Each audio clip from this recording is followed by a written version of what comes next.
kan, masa tu kita nak prepare lah kan, nak prepare orang awam untuk menghadapi apa kemungkinan yang tak okey lah.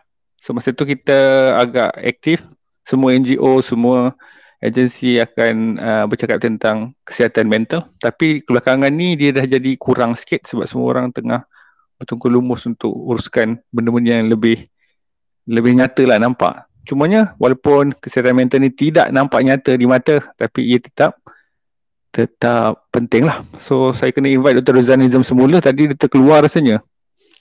So saya invite sekali lagi. Nanti suruh dia out, leave dan masuk balik. Rasanya dia sangkut kot. Dia. Ni dia speaker balik. Dr. Rozan Nizam boleh dengar? Boleh. Sorry. Biasalah line. Tak apa. So tadi saya tengah perkenalkan Dr. Rozan Nizam, tapi secara brief saja kerana kekangan saya tak berapa tahu banyak sangat tentang Dr. Rozan Nizam. So saya beri floor ni untuk Dr. Rozan Nizam perkenalkan diri dulu kepada kita punya listeners. Alright, thank you once again Dr. Kamarul for hosting our Sembang Santai dekat space malam ni. Thank you audience as well yang ada malam ni. Tak tahu you all semua tak ada kerja apa malam ni, mungkin nak spend time dekat sini. Thank you again. So saya Dr. Rozan Nizam Zakaria, as you all know. Biasanya orang panggil Dr. Nizam je lah. So originally from Negeri Sembilan, but I've been spending my time all over places lah. So saya grad daripada University of Adelaide, Australia. So ada some experience working over there under mental health juga. So saya bekerja di Acute Crisis Services di Australia for 2 tahun dalam bidang psikiatri. So kemudian come back to Malaysia 2013, sambung saya punya kepakaran di USM. So since 2017 jadi pakar psikiatri di UIA lah. So starting June this year saya continue my study further dalam sub kepakaran psikiatri kanak-kanak dan remaja lah. So as some of you might know, selain bekerja di klinik dan di hospital, saya juga bekerja di social media lah. Bekerja in a sense that I've been spending significant amount of time di social media, basically advocating on mental health lah. And sebab one of the reason kenapa saya spend a lot of time dekat social media adalah saya rasa kalau saya spend time di klinik sahaja and to treat mental health problem, and one day at most mungkin saya boleh jumpa 5-6 patient, maybe 8 kalau klinik yang sibuk. And tapi kalau kita spend sometimes dekat social media ni, kita boleh educate maybe hundreds, thousands maybe, and maybe sometimes millions of people tentang isu yang mungkin orang lain mungkin tak dapat pendedahan lah. And so that's how it all begin. And thank you again for introducing me to new platform lah, I suppose kan. Platform lah. So the only platform yang saya tak pernah venture in yet at this stage is TikTok lah. So the rest at least ada some experience. So I told my wife I might not get there, and tapi apa yang ada ni kita gunakanlah. Kita optimalkan penggunaan dia lah. Ini pun tak terkejar. Itulah, kita pun kena book seminggu awal untuk kita jemput Dr. Rozan Nizam hari ni. Sebenarnya saya ada nak try jemput beberapa orang lain, tapi agak sukar lah kan, terutamanya pada Khamis malam. Sebab saya pula kalau hari lain tak berapa free. So alhamdulillah ada jodoh lah hari ni kan. Untuk ni. Lagipun saya punya co-host saya Dr. Zack ada sekali. Selalunya saya buat space mesti ada Dr. Zack ni. Kan Dr. Zack? Thank you. Ya betul. Apa? So sekarang ni lah saya tadi dah buka sikit mukadimah awal-awal tadi, mengatakan bahawa pada awal pandemik ni mula, memang kita nampak ada banyak doktor, banyak agensi yang menekankan tentang kesihatan mental. Masa tu kita nak prepare lah orang awam tentang pandemik ni, apa yang boleh terjadi, apa yang mungkin terjadi. Tetapi as times goes by, semua orang dah sibuk dengan uruskan pandemik ni secara fizikal lah. Maksudnya uruskan di hospital dan sebagainya. Bab kesihatan mental tu semakin kurang ditekankan lah. Tapi saya percaya ia masih lagi penting. Malah antara benda yang sangat penting, sebab mungkin kita tak terjejas dengan COVID-19 itu sendiri, penyakit itu, tetapi terjejas dengan dalam bentuk collateral damage lah, mungkin kesihatan, sosial dan ekonomi. So banyak media melaporkan bahawa kesihatan mental ni meningkat semasa pandemik. So bagi Dr. Rozani Nizam, secara pengalaman peribadi, adakah kes ni meningkat? Maksudnya kes yang dirujuk atau dihandle oleh Dr. Rozani Nizam sendiri meningkat? Okay, alright, thank you Dr. Kamarul. So kalau short answer to that is of course yes lah, and sebab this is kita panggil apa, open secret lah. Everyone knows about how pandemic ni brings up a lot of stress, orang kata tekanan from every angle lah. Semua orang affected in some way or another. In fact, WHO pun one of the thing that they highlight adalah possibility of mental health sebagai second pandemic ataupun sequelae of COVID-19 lah. Maksudnya we are experiencing COVID-19 at the moment, so that's one type of pandemic. And tapi what we are concerned about, apa yang akan berlaku selepas all this pandemic kind of macam settle down lah. And one of the thing that we worry about adalah the emergence ataupun peningkatan isu-isu berkait dengan kesihatan mental. And one of the reason is because kita dah start nampak benda tu sekarang lah. So kalau kita tengok globally, kalau kita bercakap from statistic point of view, and a lot of studies have highlighted peningkatan lah, and kes-kes yang berkaitan dengan depression, anxiety, stress, kes-kes berkaitan dengan bunuh diri, kes-kes yang berkaitan dengan penyalahgunaan substance, yang sebenarnya dia adalah apa kita panggil adik-beradik dengan isu-isu kesihatan mental lah, dia interrelated. And so contohnya kalau kita tengok global studies, and ada yang menyentuh up to 4 in 10 adults, and 4 daripada 10 adults, and at some point during pandemic ni affected by anxiety and depression. Dan kalau kita tengok reflect the same status, kalau dekat Malaysia ni ada one recent study published by yang tengok Malaysian. Tadi tu kita cakap pasal global statistik kan. Kalau kita tengok Malaysian, and one study by UM Public Health Department dia tengok dan dia dapati 59.2% of Malaysian adult experience some sort of depressive symptom and gejala-gejala kemurungan, 55% gejala-gejala anxiety. And during May to September, so that's the period of their study last year. This was macam kind of after first PKP lah, first PKP towards second PKP. And so latest we don't know yet, and tapi that's the fact yang kita nampak. Dan kalau kita tengok in clinical setting, dekat klinik, emergency department, even though kita restrict number of patients yang datang ke hospital, but we cannot do so in psychiatry and mental health lah. And sebab we have more and more new cases coming in and referral, and jadi kadang-kadang kita tengok, kita ingat PKP, and tapi bila kita tengok toilet kat klinik, waiting room tu still crowded, still penuh. And sebab we cannot put them aside, especially kalau datang sebab suicidal, datang sebab self-harming behavior kan, mencederakan diri dan sebagainya. Kita takkan nak bagi appointment 3 bulan, takkan kita nak bagi appointment 6 bulan. They have to come almost immediately kan. Cumanya nak tanya sedikit lah, adakah semua kes akan di-treated as emergency ataupun dia ada strata je yang dikategorikan lah? So kalau macam saya ni, saya work in public services. So public services ni kalau klinik-klinik pakar, kita work through referral system. Maksudnya everybody yang nak sampai ke klinik pakar, dia kena go through ataupun melalui saringan di klinik-klinik awam dululah. Maksudnya sama ada klinik kesihatan ataupun GP lah, general doctors dekat klinik swasta. Betul. And so this is where there will be first screen and ataupun some of them go to counsellors first, and maybe ada services yang available for them to reach out. So diorang jumpa di frontliners of mental health lah kita panggil kan. So GP, klinik doktor kat klinik kesihatan ni frontliners of mental health dulu. So they assess. So GP tu macam saya lah. Betul. So penting kan macam Dr. Kamarul ni. So those yang they assess as being needing psychiatric tu, dia akan refer to our services. So daripada situ kita akan triage lah. And so bergantung kepada dia punya tahap keseriusan, dan dia ada beberapa kriteria lah. And so ada yang perlu jumpa terus, ada yang kita akan bagi temu janji at later stage, depends on dia punya keadaan lah. Okey, faham. Saya sebagai GP, tadi Alan dah sebut pasal GP, saya sepanjang pandemik ni, yang saya perasan lah di klinik saya, banyak kes yang datang kepada saya yang sebelum ni tak banyak kes macam tu, tapi masa sepanjang PKP ni banyak adalah kes yang dia datang, dia punya komplain utama dia lah sukar tidur. Ni saya perasan lah, dalam seminggu mesti ada satu atau dua. Sebelum ni tak adalah banyak macam itu. Sama ada kes tu meningkat ataupun orang semakin rasa perlu mencari mencari bantuan medical help bila dia tak boleh tidur lah.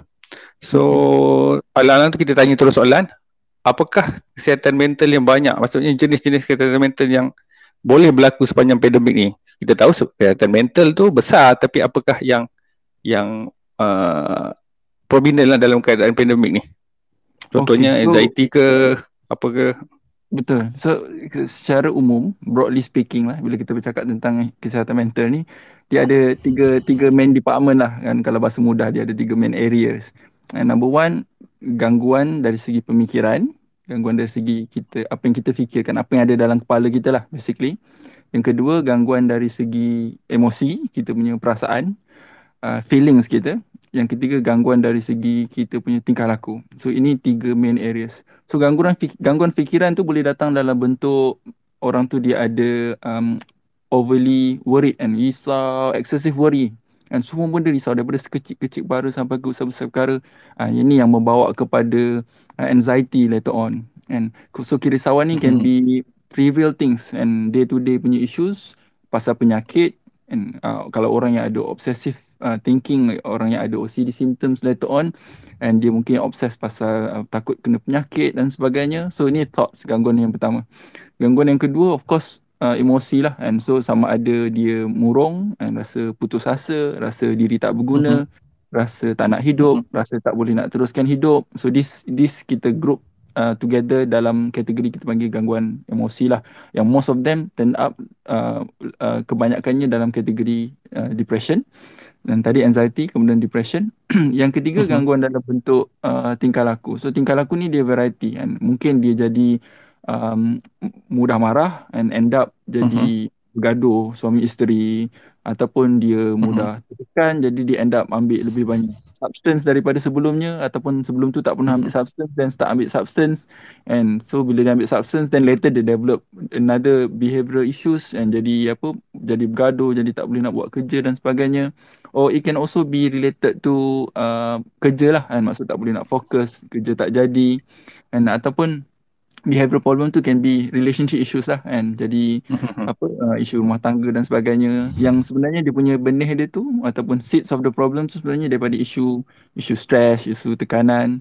And jadi yang kita nampak biasanya satu, anxiety, dua, depression, yang tiga, substance use, yang keempat, behavior dari segi mencederakan diri. And so ini pun antara yang kita see more and more coming lah, especially among youth lah, yang muda-muda ni.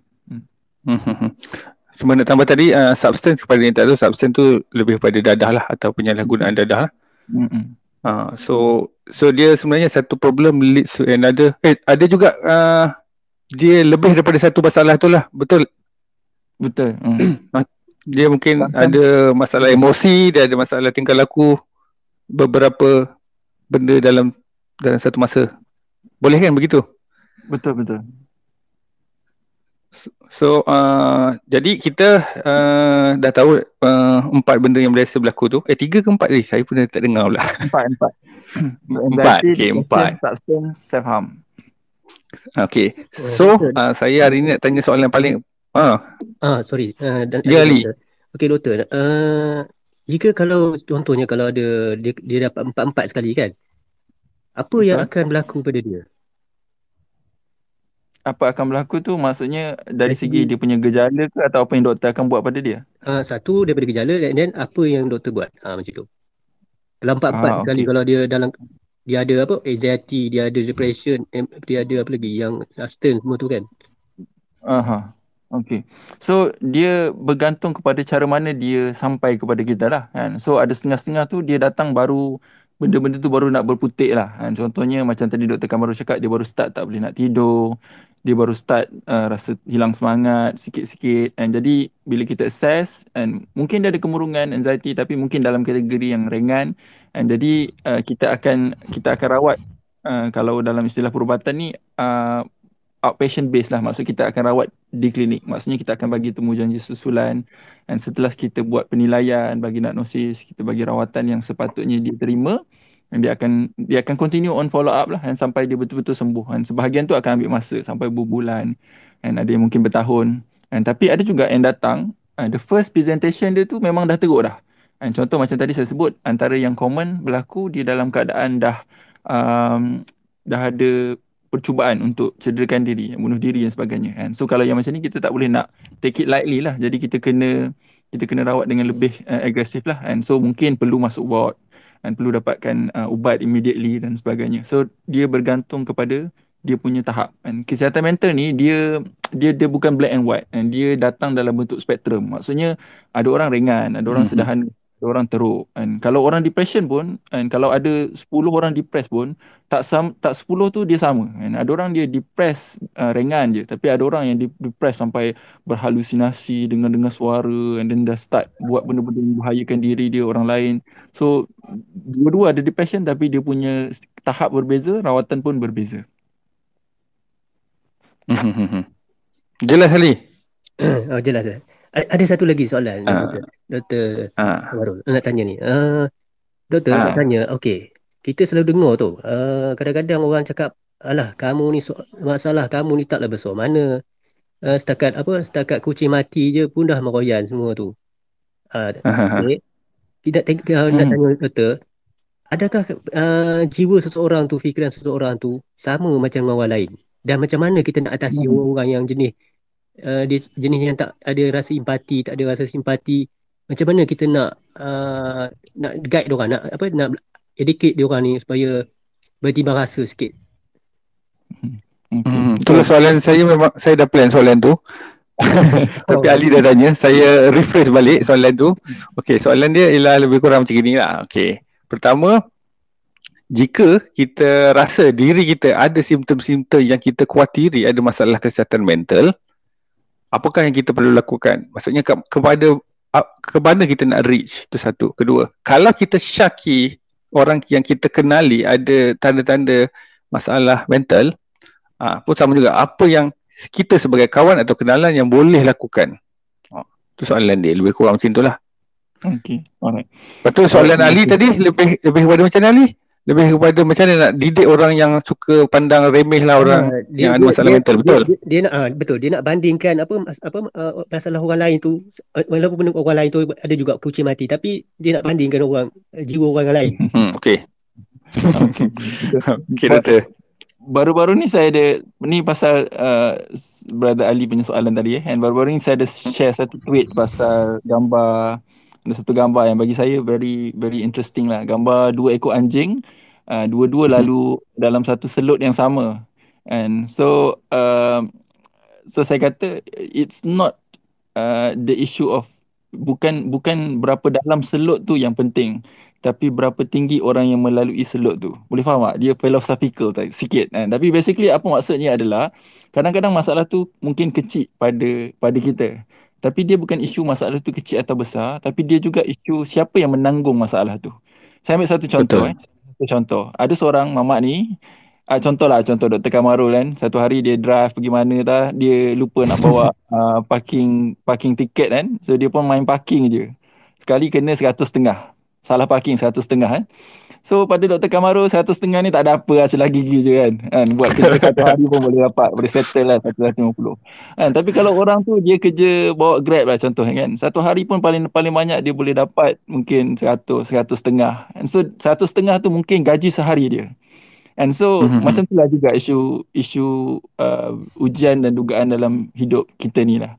And kadang-kadang benda tu kecil pada kita, betul. And tapi kita kena tengok dia bukan pada perspektif kita, tapi kita kena tengok pada perspektif yang menanggung. And sebab tu kadang-kadang ada orang kata banyak younger generation hari ni lembik lah apalah dan sebagainya kan. And tapi kadang-kadang saya rasa kita kena be fair lah. And walaupun kita saya mungkin lebih kurang Dr. Kamarul generation kita kan.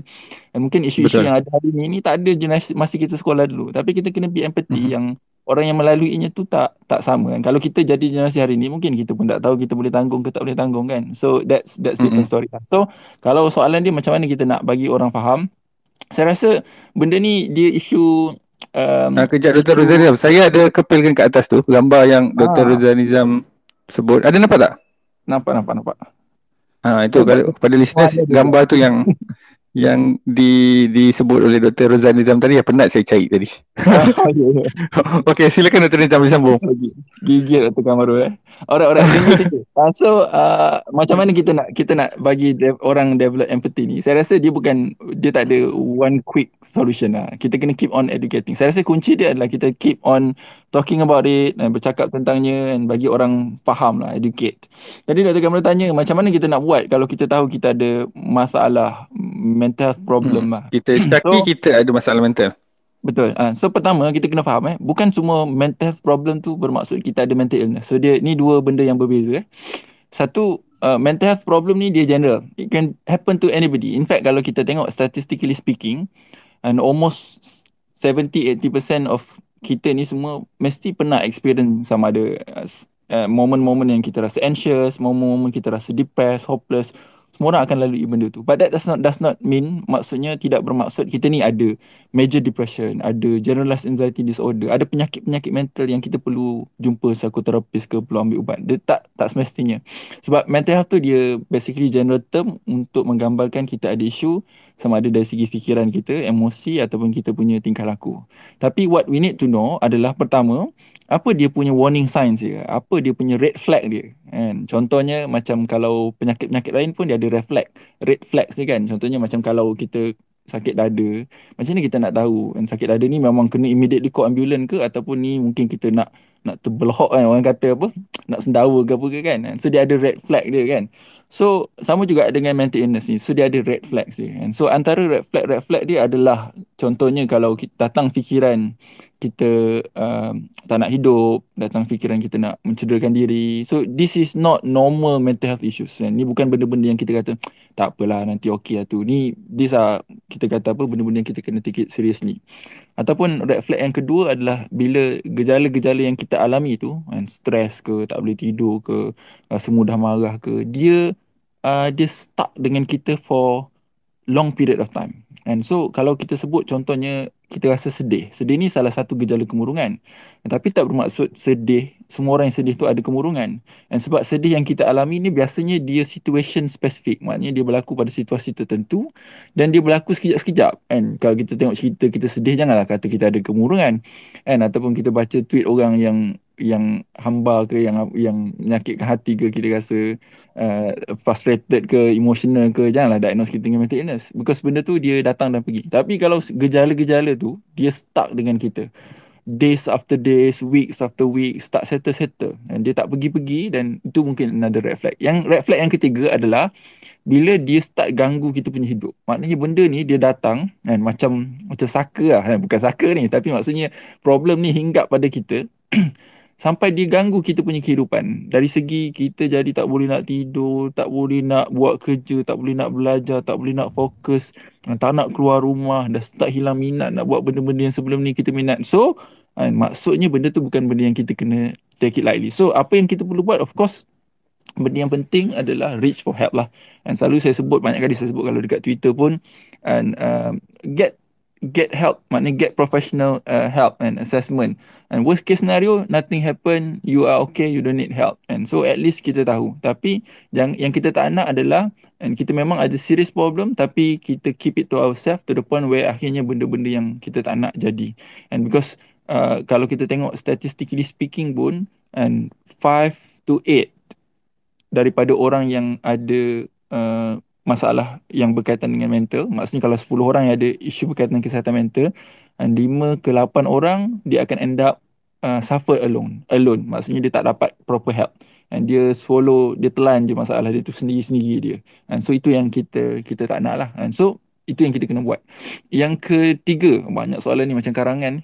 Kalau SPM ni dia banyak soalan-soalan berangkai lah ni. So kalau yang ketiga dia ada banyak point nanti soalan. Banyak. Yang ketiga dia tadi Dr. Kamarul tanya pasal kalau orang di sekeliling kita kan, kalau ada spouse kita ke, tunang kita ke, kita punya jiran ke, kita punya mak ke, ada tanda-tanda masalah mental ni, apa kita perlu buat. And so saya selalu sebut lah, kerja kita simple je. Simple nak mudah faham ni. Kerja kita 3L kan. Look, listen, link. Look, listen, link. Look maksudnya kerja kita untuk monitor dan perhati. And so maksudnya kita kena observe lah. Kita kena ambil tahu. And tengok-tengok. Tanya-tanya khabar. And tu penting. And sebab kalau the moment kita lost touch and lost sight dengan orang yang macam ni, and waktu tu lah yang berkemungkinan tinggi dia akan buat benda-benda yang berbahaya lah. So perhatikan. Yang kedua, listen and mendengar. So mendengar ni benda yang penting.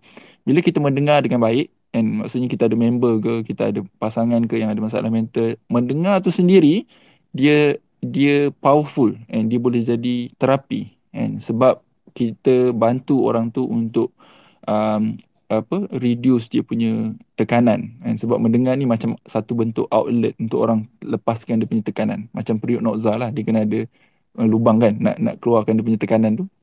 So listen. Yang ketiga, link. And link ni maksudnya kita kena guide them, kita kena salurkan mereka, kita kena tunjukkan mereka, kita kena bawa mereka untuk dapatkan proper help. So ini kerja kita lah. And so kalau in real life, and contohnya kita ada member, and so tanya khabar, and cuba cari ruang untuk dia kongsi apa yang dia nak kongsi dengan kita. Dan kalau kita nampak dia ada masalah yang memerlukan bantuan, kita suggest dia and kita support dia untuk dia dapat pertolongan. Itu pun bare minimum kita boleh buat, and I think that's huge untuk orang yang ada, anybody yang ada mental health problem. Jelas tu. Jawapan soalannya 3, dia jawab 3 semua lengkap, penuh dan nyata. So Dr. Zack ada nak soalan tu? Ada soalan sikit. Dr. Nizam, saya Zakimi. Saya pakar kecemasan lah. Ya. Okay. Tak kerja hari ni ya? Hari ni cuti. Okay, sebenarnya saya ada 3 soalan lah. 3 soalan. Sebab saya pun, kita kalau, saya rasa akhir-akhir ni, memang kita pun macam banyak menerima pesakit kan. Pesakit yang ada mental health. Saya rasa macam bertambah lah. Kalau compare to previous years sebelum kita pandemik kan. Okay, soalan nombor 1, apakah sebenarnya trigger factor yang dapat untuk masyarakat umum ni yang boleh dapat masalah kesihatan mental? Itu satu. Yang maksudnya trigger factors yang utama lah. Adakah sebab pandemik tu sendiri? Sebab kita macam ketakutan kan. Nombor 2, adakah sebab PKP, sebab kita berkurung kat rumah, ataupun masalah ekonomi, ataupun financial problem, ataupun ada masalah lain lah. Okey, itu satu soalan. Okey, nombor 2, mungkin Dr. Nizam boleh sikit cerita pasal burnout, apa yang berlaku. Sebab dekat saya punya department, kita banyak dealing with COVID patient. Akhir-akhir ni dah makin bertambah kan. Pesakit pun dah makin nampak macam more severe. Mungkin boleh kongsi burnout burnout frontliner. Okey, itu nombor 2. Nombor 3, saya pun ada dengar Dr. Nizam cakap pasal look, listen and link, which is saya pernah join ada satu program which is kita yang saya tahu ni untuk kita punya frontliner lah, dan ada juga program ni dibuat kepada public ataupun masyarakat umum lah, iaitu PFA, Psychosocial First Aid. Mungkin Dr. Nizam boleh elaborate sikit lah tentang program ni dah. Alright, thank you. Ni kalau MC ni dia macam ni kalau datang, dia refer auto, dia refer secretary, dia refer surgical, dia refer medical sekali lah, 2-3 sekali lah, satu package lah. And so dia buka mic sekali, dia bagi 3-4 soalan terus dia jimat masa dia. Jimat masa dia kan. Lepas tu yang awal-awal itu pun saya sendiri pun di refer ke secretary sebab dikatakan burn out lah. So dia buat DASCORE kan. DASCORE Mungkin Dr. Nizam boleh elaborate sikit lah. Dia buat the score tu, saya kata anxiety. So saya pun memang dapatkan rawatan tu, jumpa psychiatrist, jumpa counselling. Banyak jugalah kita punya staff yang kena yang awal-awal pandemik itu. Mungkin Dr. Nizam boleh elaborate sikit lah. Kita kongsi bersama. Okay, terima kasih. Thank you Dr. Zack. I applaud Dr. Zack punya courage untuk share dia punya own personal experience. So as a frontliners, itu reality we're not heroes kan. And walaupun orang nampak kita macam heroes, we're not heroes. And kita still like any human being lah, and kita ada emosi, perasaan. So punyalah panjang sampai kita pun lupa soalan. So kita start yang first lah. And kenapa orang dapat makin banyak isu kesihatan mental masa pandemik lah. And to be honest, ni saya punya pandangan.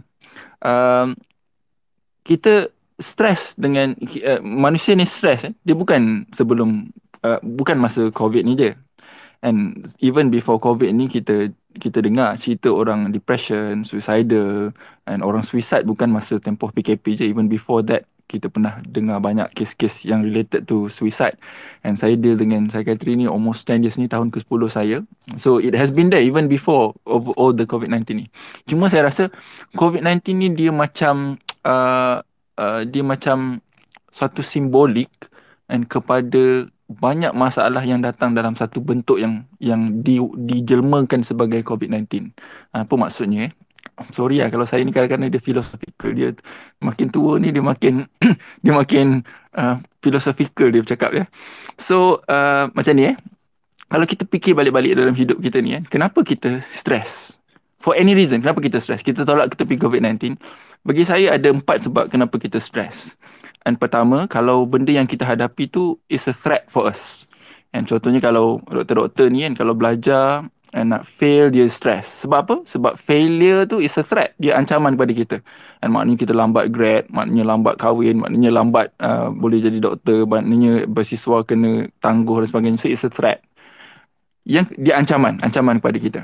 Yang kedua, kita stres bila kita duduk dalam situasi yang out of kita punya comfort zone. And contohnya macam kita biasa kerja dekat tempat yang area yang kita biasa, tiba-tiba kita kena hantar posting dekat tempat yang kita tak tahu, kita tak kenal siapa-siapa. So once kita keluar daripada kita punya comfort zone, kita akan jadi stres. Itu yang kedua. Yang ketiga, kita akan stres bila kita duduk dalam situation yang kita uncertain. Maknanya kita duduk dalam situasi yang kita tak tahu apa hujung dia, situasi tersebut. And contohnya kalau orang in a relationship, and kalau orang tu dia bergawe, dia ada girlfriend ke ada boyfriend ke, and tapi boyfriend dia kata tengoklah kalau nak kahwin lah, kalau tak kahwin lah, uncertain. And so mesti dia stress. And ataupun dia dalam kerja yang mungkin kena buang, so dia mesti akan stress sebab uncertainty. Yang keempat, kita stress sebab kita experience loss. And contohnya ada orang yang kita sayang meninggal, ada something yang kita suka diambil, and so kita akan stress. So maknanya kesimpulannya, and before kita get to COVID-19 ni, ada 4 situasi yang buat kita stress. Pertama, bila benda tu mengancam kita. Kedua, benda tu bawa kita keluar daripada zon selesa kita. Ketiga, bila kita duduk dalam situasi yang kita tak tentu hujung jatuhnya situasi tu. Yang keempat, bila kita kehilangan sesuatu. To me, and pada saya, pandemic covers all 4 of this problem. And maksudnya kalau kita think about COVID-19 punya pandemic ni, dia brings all these 4 in one package. Number 1, threat. Of course, kita takut nanti mati, nanti dapat COVID, nanti sakit, all sort of things yang related to threat. Number 2, dia brings kita out of comfort zone. And tak pernah kita tak balik kampung. Tak pernah kita kena kerja daripada rumah. Tak pernah anak kita tak boleh pergi sekolah. So, kita keluar daripada zone selesa kita. Yang ketiga, dia uncertain. We know. Kita ingat 2 minggu, tambah lagi 2 minggu. Kita ingat habis PKP 1, tambah lagi 2, 3. So, everything is uncertain. Number 4, loss. Of course, kita experience financial loss. Kita experience income loss. Kita experience time loss. Kita loss kita punya connection, kita punya time with family, semua benda kita lost. And so having said that, maksudnya, and that's why kita tak pelik. And ada studies kata sampai 50%, 60%, 70% orang experience stress, anxiety sebab dia macam satu benda yang datang dengan 4 package sekali. And benda yang boleh buat kita stres, dia datang dengan 4 bentuk sekali. And so that's why we see banyak kes-kes orang bergelut dengan isu kesihatan mental, sebab because all four of this. And so bayangkan 4 benda ni jatuh di bahu and seorang yang maybe ada poor coping, ada family problem, ada personality issues, ada past psychiatric history, and ada financial problem, and ada poor social support, ada poor family, ada past history of trauma.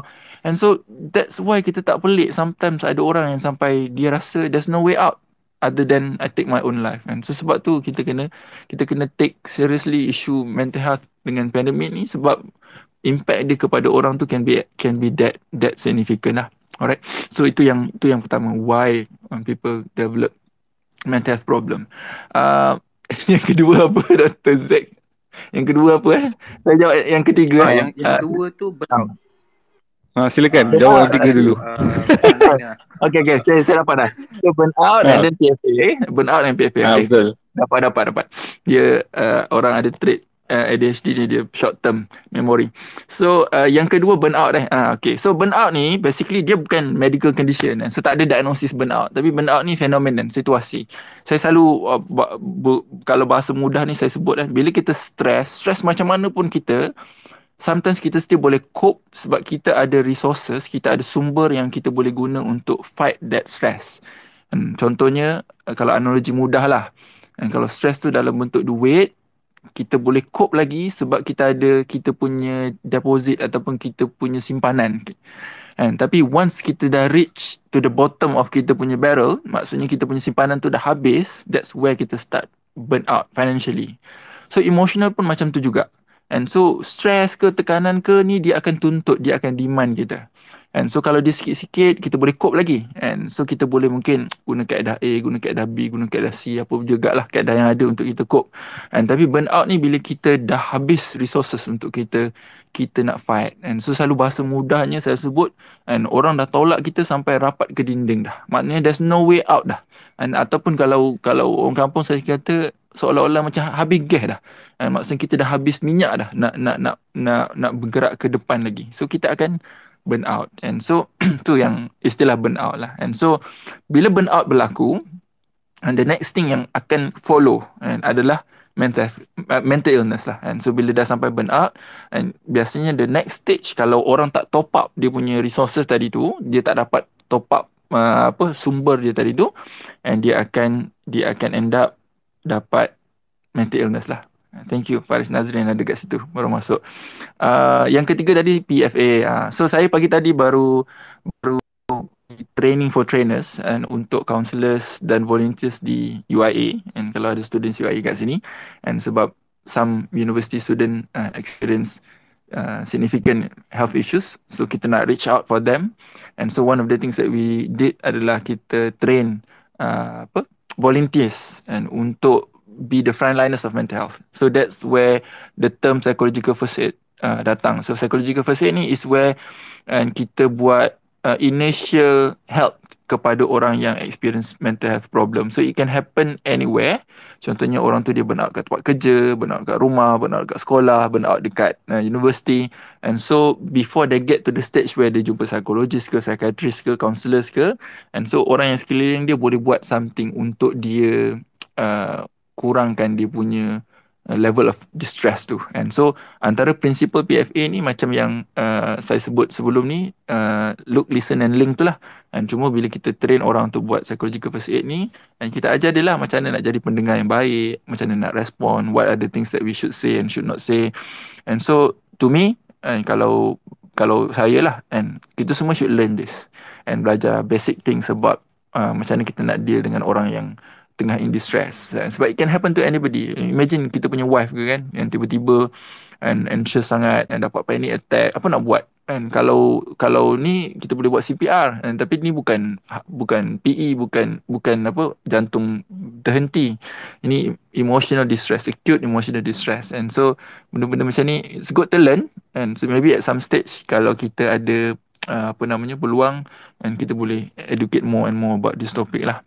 And tadi Dr. Zack juga ada cerita tentang bagaimana some of the hospital staff experience mental health problem, burnout masa COVID-19. That's true. So that's what we did.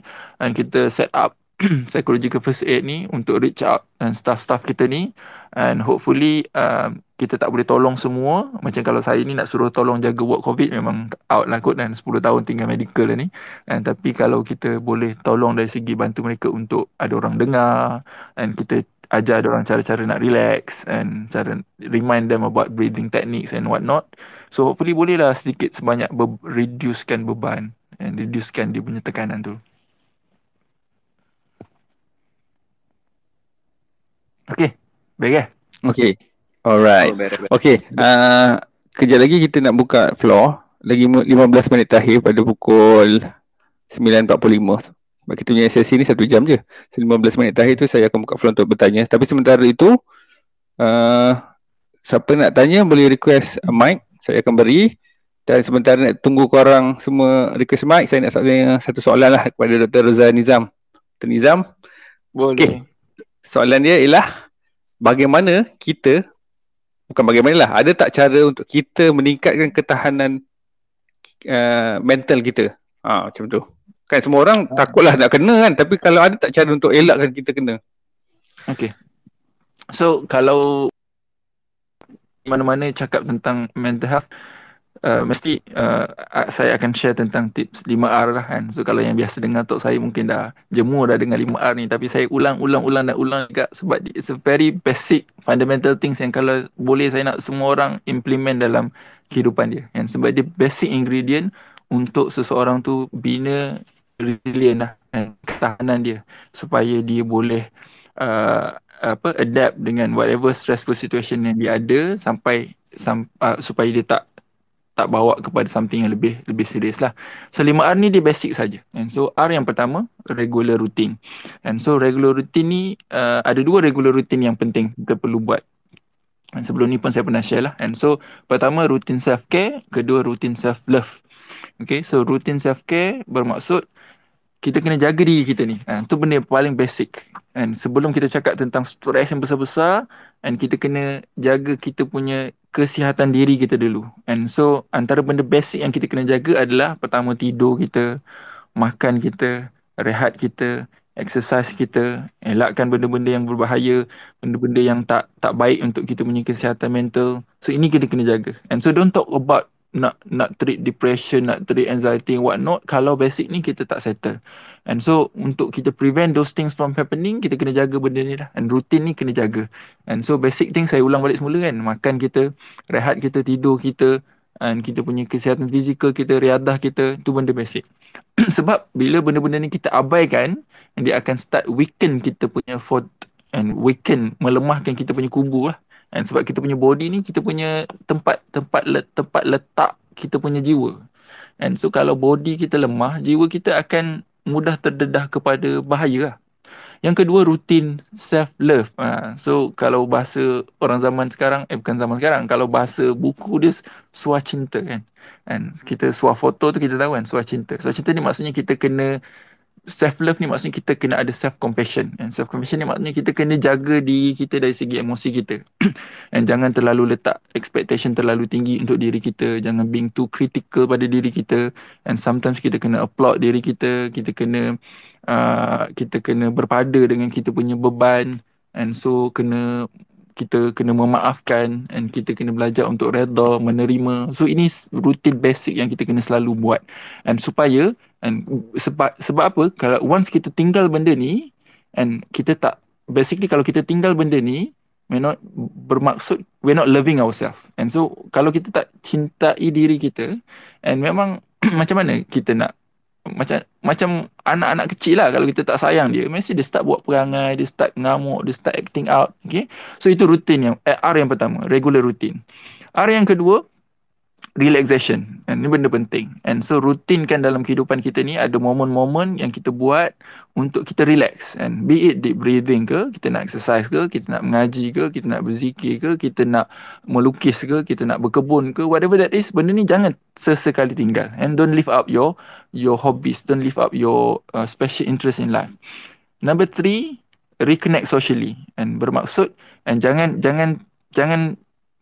cut off your relationship with people and get a good friends and cari kawan-kawan yang boleh berkongsi. Benda ni penting. And so good relationship with parents, siblings, benda-benda ni membantu. And R yang keempat, reframe mindset and perbetul cara kita berfikir. And sebab sometimes, and antara benda yang buat kita jadi stress adalah the way we see things, cara kita melihat problems.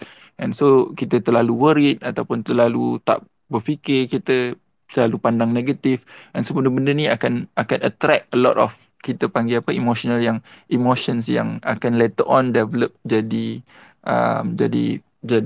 problem lah, jadi masalah lah. Dan R yang terakhir, R yang kelima, respite spiritually. And so kena build kita punya spiritual strength, kekuatan spiritual kita, hubungan kita dengan Tuhan dan sebagainya. So benda tu antara kita panggil apa, penampan lah, kita punya buffer system kita. Dan kalau 5R ni kita buat tak jadi juga, baru kita buat R yang keenam, which is reaching for help. And so ini basic fundamentals untuk kita develop another R, which is resilient lah. And so itu benda penting yang kita perlu buat. Itu soalan dia tadi kan? Okay. Betul. Itu soalan dia. Dr. Kamarul, saya nak tanya sikit kat Dr. Nizam. Silakan. Okey, Dr. Nizam, ada 3 soalan lah yang berkait lah, ada berkait dia. Yang pertama, adakah pesakit COVID yang berada di pusat karantin, contoh di MAEP tu, mengalami masalah kesihatan mental semasa berada di situ lah? Okey, yang kedua tu, adakah bila mereka ni stres, anxiety ke, akan menyebab virus COVID tu lebih cepat merebak? Sebab mereka ni dah tak ada rasa macam tertekan ke, adakah ada efek juga dengan COVID tu? Yang ketiga, adakah pesakit COVID yang telah pulih ataupun semasa dalam pusat karantin diberikan tawaran kaunseling ataupun psikiatri untuk supaya mereka tidak rasa tertekan? Itu sajalah, betul.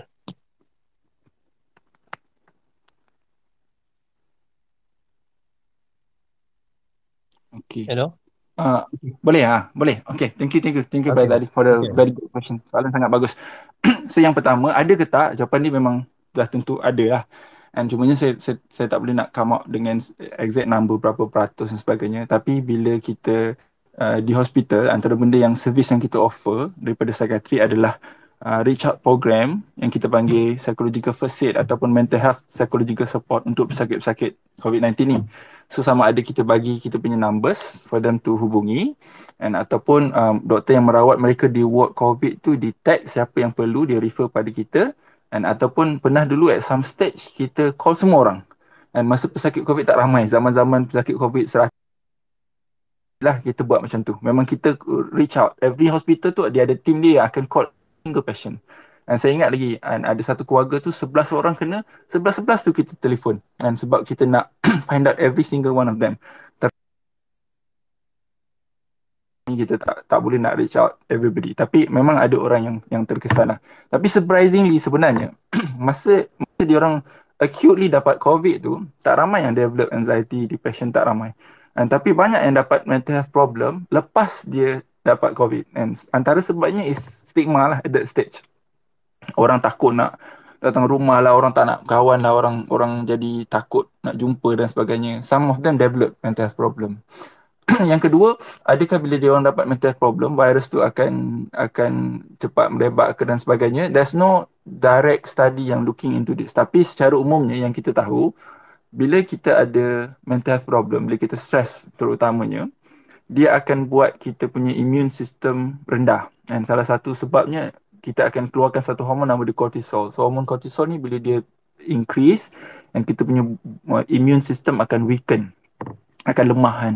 And so ada kemungkinan disebabkan immune system kita lemah tu, kita boleh dapat mudah dijangkiti lah. And so ini antara kita panggil apa, general principle yang kita faham lah. And jadi soalan yang ketiga tu saya dah jawab tadi lah. Basically memang kita offer support. Cuma at this stage sebab kes terlalu banyak, dan saya tak rasa all hospital buat reach out yang dalam bentuk macam tu. So apa yang kita buat dalam bentuk saringan umum, Maksudnya semua pesakit ni kita saring di ward masing-masing, and jadi ada yang relevant tu and kita refer, ataupun kita make them know kalau you have problem, you can always contact this number, and then kita reach out for them lah.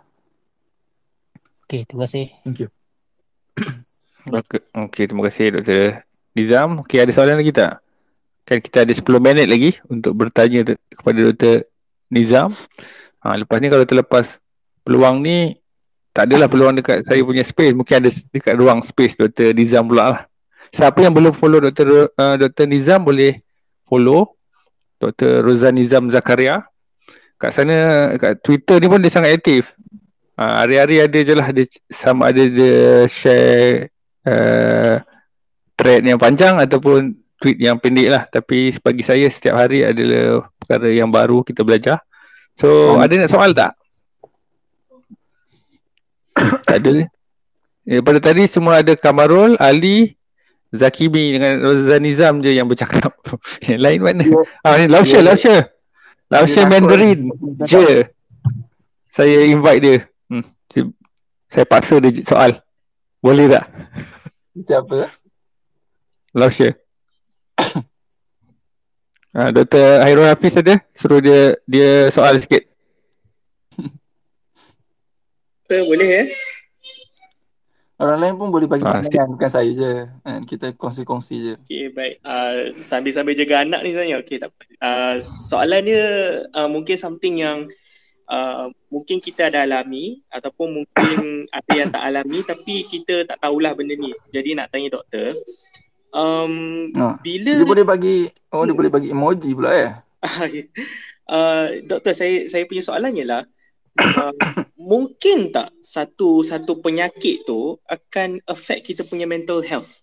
Maksudnya macam walaupun mungkin sebelum ni kita rasa diri kita immune okey, kita rasa jarang sesama, semua sihat, tapi mungkin tak satu penyakit tu akan buat kita macam mental health kita down walaupun kita mentally strong. Tak ada soalan tu. Semua datang nak dengar je. Semua at their own space ni. Semua dah space out dah. Okay doktor, itu ialah soalannya doktor. Thank you very much. Hello, doktor, dia dengar ke? Hello.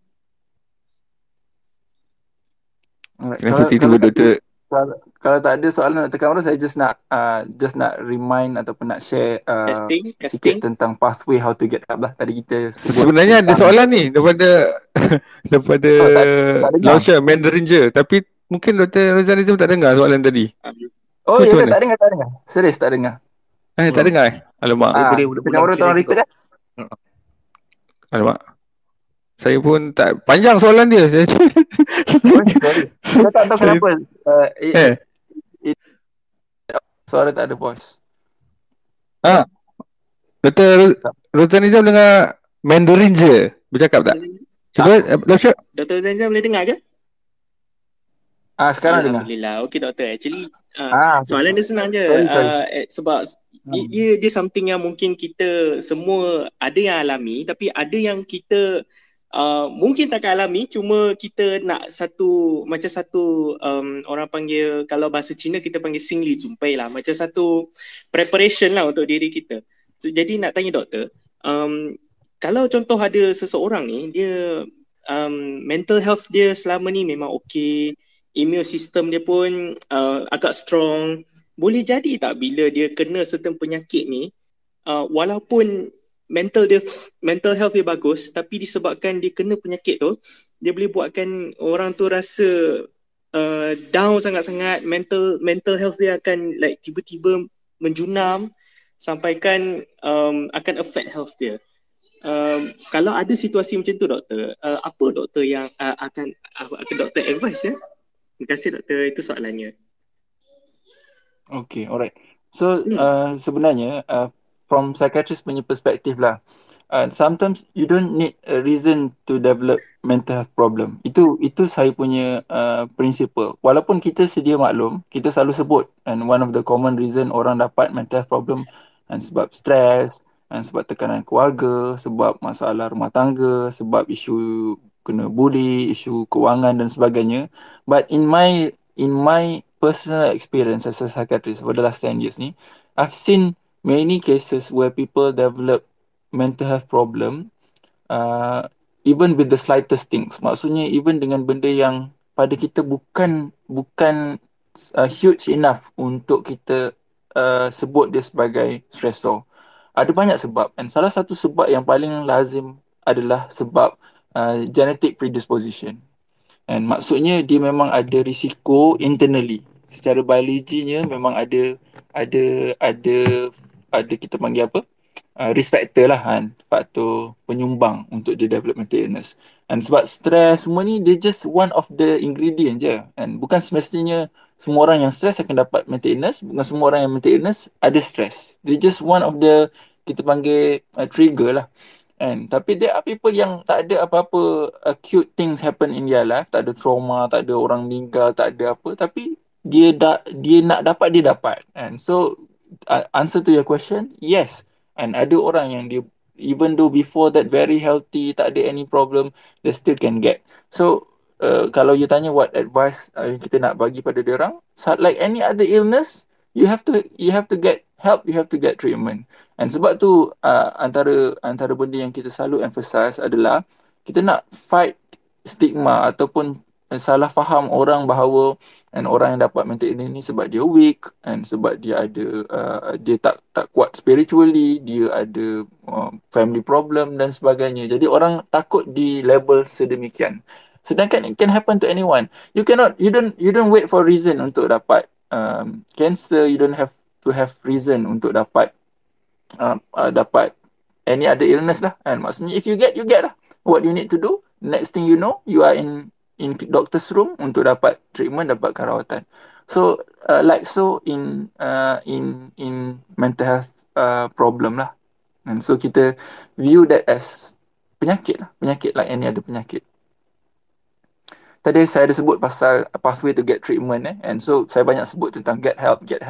And so pathway to get treatment ni dia banyak. And so but whatever pathway yang kita ambil, sama ada private ke public ke, yang penting kita kena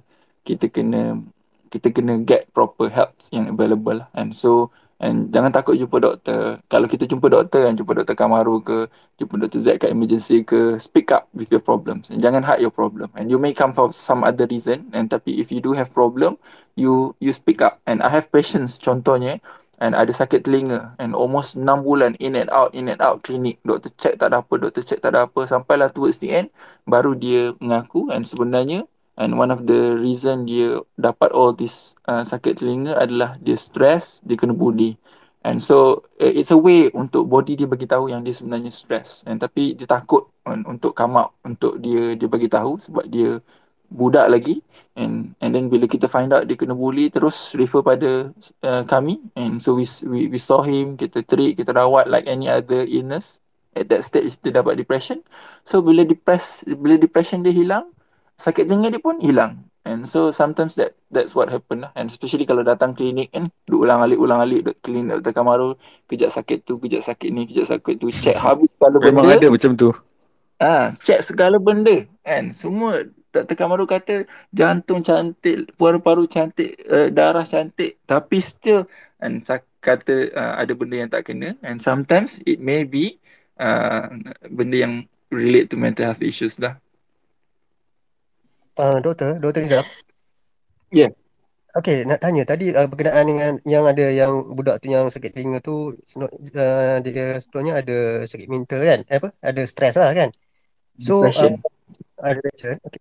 Apakah pihak psikiatri lah dari segi kan dia ada masalah mungkin dekat sekolah dia, contoh dekat rumah, dekat sekolah dia ada orang bully dia kan? Apakah tindakan yang pihak psikiatri, adakah pihak psikiatri ni report ke cikgu dia ke, ataupun macam mana tu? Ada macam penguatkuasaan kepada cikgu sekolah, guru, jumpa bagi telefon guru sekolah. Ada tak tindakan macam tu selain daripada nasihat bagi rawatan ubat semua? So kalau psikiatri maaf Dr. Nizam, saya nak bagi tahu je lah, masa kita dah habis lah, tapi tak apa. Ni untuk jawab soalan Lepas ni ada satu lagi speaker ni, Akilah, dia dah request, saya dah approve. Lepas jawab soalan Ali, jawab soalan Akilah, dan kita mungkin boleh tamatkan sesi. So silakan sambung dulu jawapan Ali. Apa saya tak So jawapan dia, so bila kita ada somebody kalau yang melibatkan kanak-kanak ni, biasanya kita akan involvekan semua pihak, and so termasuk parents, sekolah, and sometimes kita pergi sekolah, and sebab kita nak get to the root of the problem, and so memang kita sort out sampai to that level. Cuma case yang saya deal ni, dia dah already tukar sekolah, tapi in some other cases memang kita go to the stage where kita libatkan pihak sekolah untuk bantu pelajar ni lah. Okay, thank you. Soalan dari siapa tadi? Akilah. Tadi just keep swimming, Akilah. Silakan. Swimming. Okay, saya tak ada soalan je, macam masuk je. Tapi kalau ada masa lagi, saya just nak tanya.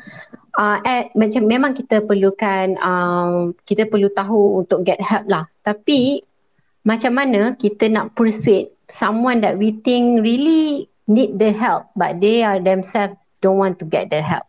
Sebab dia macam, aku okay je kot, aku biasa je kot, aku stress je kot. Tapi we tengok dia, kita tahu dan she really needs the help, tapi dia tak nak pergi. Macam mana kita nak ajak dia, bawa dia, ataupun at least, macam tu lah, untuk help her to get help, macam tu. Alright.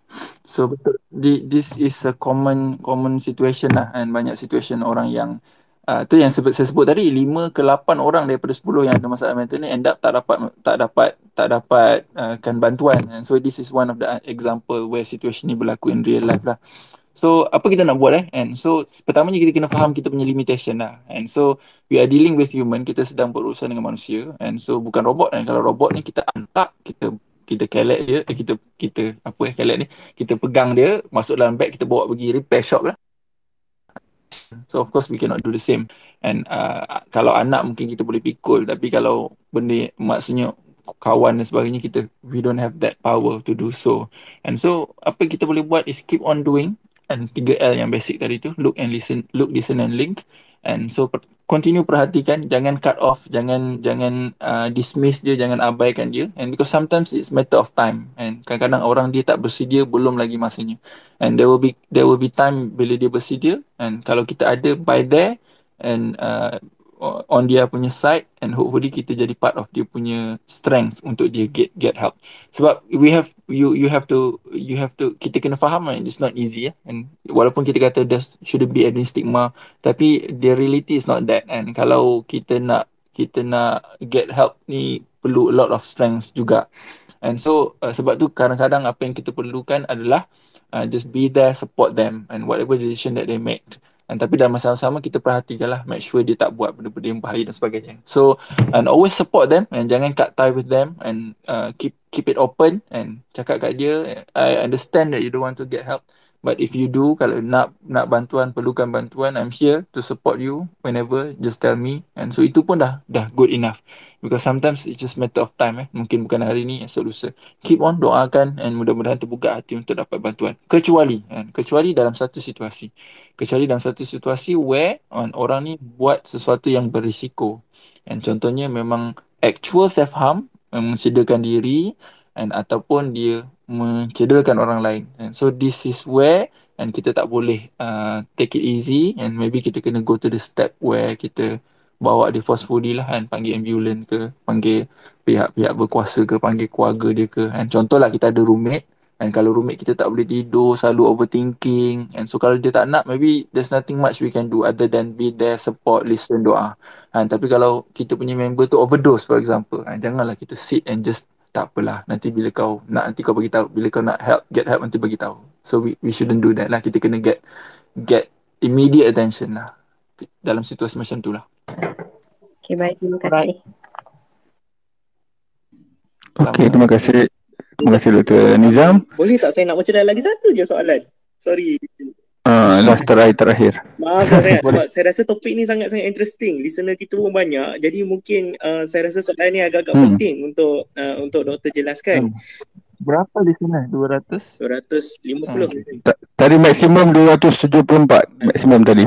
Okey, doktor, soalan dia simple je sebab tadi soalan saya yang tanya mengenai someone yang mungkin tak ada problem tapi dia tak perlukan reason untuk ada masalah mental kan. Jadi soalan saya ialah doktor,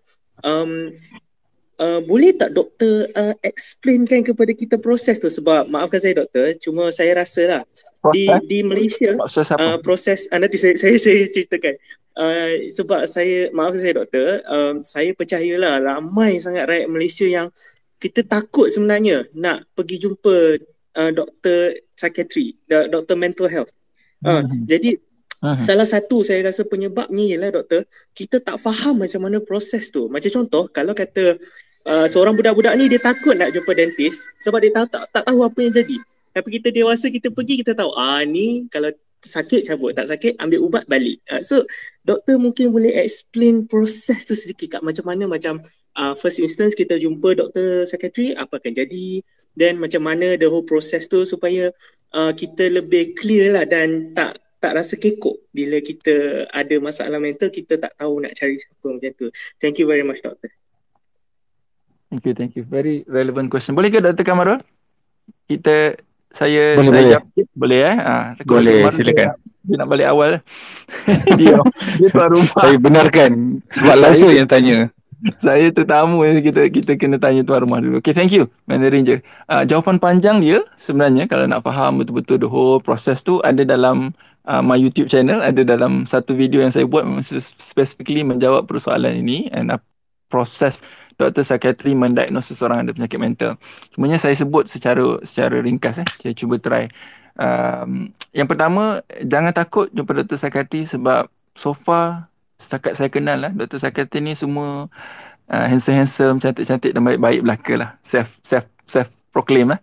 So we are not dangerous in any way, insyaAllah. And so kita like any other doctors, and kita sama je and mungkinlah tak handsome Dr. Kamarul, Dr. Z, tapi kita like any other doctors. Maksudnya kita ada bilik, ada kerusi, meja, tu je. Dalam bilik kita bukan macam Dr.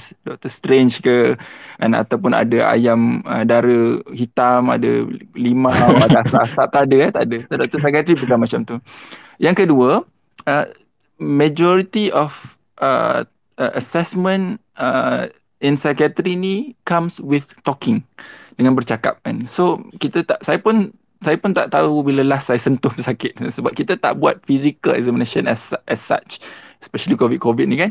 And then kalau saya dekat klinik psikiatri kanak-kanak saya tu, saya main je lah dengan budak-budak, tapi a lot of the assessment tu done through talking, bercakap.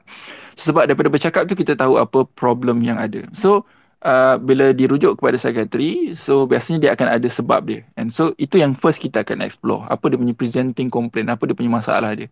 Kalau dia murung, dia tak boleh tidur, dia nak cederakan diri, so kita explore that. So kita akan berbual tentang isu tu. Dah berapa lama, kenapa, apa yang berlaku, teruk macam mana dia affect kita punya kehidupan.